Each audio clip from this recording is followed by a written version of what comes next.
هقول لك على 3 دول سياحيه في اوروبا بيخرج منهم تاشيرات على مدار السنه. لو اول مره تشوفني اعمل اشتراك في القناه عشان يوصل لك كل جديد. انا محمد لفندي صاحب شركه افندي ترافل، شغالين اونلاين في السياحه بقالنا سنتين. تقدر تخش تشوف بنفسك على صفحه الفيسبوك وتشوف الناس اللي خدت معانا تاشيرات. ايه هم ال3 دول اللي بيخرج منهم تاشيرات على مدار السنه؟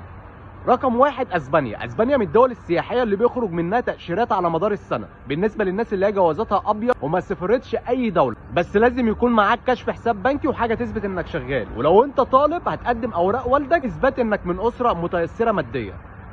رقم 2 المانيا. المانيا بيخرج منها تاشيرات على مدار السنه بالنسبه للناس اللي بتقدم سياحه او بزنس. يعني انت مثلا لو معاك سجل تجاري وبطاقه ضريبيه وجبت دعوه او انك هتحضر مؤتمر ليه علاقه بشغلك في المانيا، فرصتك في القبول عاليه جدا. والسياحه برضو بيخرج منها تاشيرات على جواز ابيض.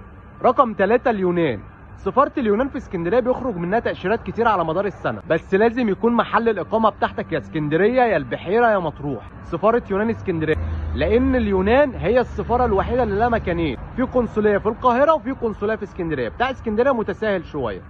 دول اكتر 3 سفارات بيخرج منها تاشيرات على جواز ابيض.